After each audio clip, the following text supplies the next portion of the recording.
اللہ تعالیٰ کو ہماری بھوک پیاس کی ضرورت نہیں ہے. اصل میں یہ ہماری تعلیم کے لیے ہے, یہ ہماری تربیت کے لیے ہے. اور اس مہینے میں جو چیزیں حلال ہیں, اجازت ہے ان کی, ان کو اللہ کے کہنے پر مسلمان ایک خاص دن کی مدت کے لیے استعمال نہیں کرتے, کھانا پینا بند کر دیتے ہیں. تو جتنی بھی حلال چیزیں ہیں وہ اللہ کی رضا کے لیے, کہ اللہ نے منع کیا.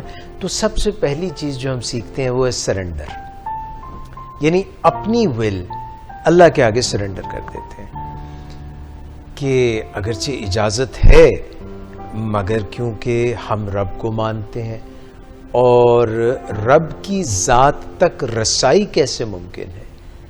رب کی ذات تک رسائی کوئی گائیڈ ہی ہمیں کر سکتا ہے. کوئی گائیڈ ہو, کوئی رہنما ہو, جس کو راہ آتی ہو, جس نے وہ راستہ دیکھا ہو, وہ ہمیں رب تک پہنچا سکتا ہے. وہ ہے ہمارے لیے محمد مصطفیٰ صلی اللہ علیہ وآلہ وسلم. تو انہوں نے جیسا بتایا, ورنہ روزے تو ان سے پہلی امتوں پر بھی ہوتے تھے. یعنی جیوز جو ہیں, حضرت موسیٰ کی امت رضی اللہ علیہ السلام, اور حضرت عیسیٰ کی امت علیہ السلام, تو ان کے اوپر بھی روزے تھے. مگر جیسے رسول اللہ محمد مصطفیٰ صلی اللہ علیہ وآلہ وسلم نے بتایا, ہم ان کو فالو کرتے ہیں, کیونکہ اللہ تک رسائی, نور تک رسائی, اس دنیا کے مالک و خالق تک رسائی کوئی آسان بات نہیں ہے. تو جب تک کوئی مرشد نہ ہو, کوئی بتانے والا نہ ہو, تو ہم اس تک رسائی کیسے حاصل کریں؟ تو طریقہ کار وہی جو محمد مصطفیٰ کا ہے, اس کو اپنا کے ہم اللہ تک پہنچنے کی کوشش کرتے ہیں. تو یہ رمضان کے مہینے میں ہم روزے رکھنے شروع کر دیتے ہیں, اور سحری سے افطار تک ہم نہیں کھاتے پیتے.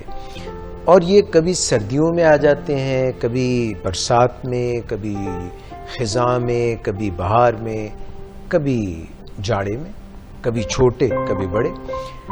قرۂ ارض کے مختلف زونز میں کہیں لمبے روزے ہوتے ہیں, کہیں چھوٹے روزے ہوتے ہیں.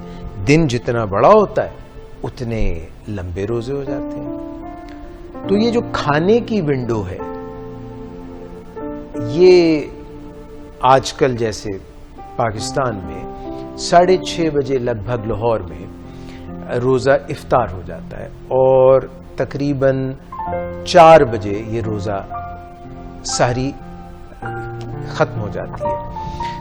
تو اس حساب سے 6:30 سے صبح 6:30 تک 12 گھنٹے, اس میں سے 11 اور 10:30 گھنٹوں کی ایٹنگ ونڈو ہے, اس میں سونا بھی ہے. تو اب ڈیپینڈ کرتا ہے کہ ہم ساری رات جاگتے رہیں اور کھاتے رہیں, یا ہم افطار کریں, افطار کے بعد پھر ایک اور ہم سوٹی لگائیں, اور پھر ہم کھانا کھائیں, پھر جو ہے وہ نماز تراویح ادا کریں, پھر آئیں, پھر کھائیں, پھر کھا کھا کے ہم یہاں تک بھر جائیں, اور پھر سونے لگیں تو کھانا حلق میں آنے لگے, منہ کو آنے لگے. یہ بھی ایک طریقہ ہے. پھر سحری جو ہے وہ تو ڈٹ کے ہونی چاہیے, سارا دن مسلمان نے فاقے سے رہنا. تو اس طرف 10.5 گھنٹے کی ایٹنگ ونڈو ہے, تو ظاہر ہے کہ پھر 13.5 گھنٹے کی جو ہے وہ کم و بیش فاسٹنگ ونڈو ہے. تو پانی کی زیادہ حاجت محسوس ہوتی ہے ان لوگوں کو جو انڈورز میں رہتے ہیں, دفاتر میں رہتے ہیں. جو مزدور ہیں ان کی تو بات ہی اور ہے, ان کے لیے تو زیادہ مشکل ہے. تو روزے تو ہم مسلمان رکھتے ہیں جون اور جولائی میں بھی, اور سردیوں میں بھی جب سحری کے لیے سرگی ویلے اٹھنا اوکھا ہوتا ہے, اس وقت بھی ہم رکھتے ہیں روزے. تو اللہ تعالیٰ کے پاس ہماری پیاس اور بھوک نہیں جاتی، ہمارے پاس تو اللہ تعالیٰ کے پاس اعمال جاتے ہیں۔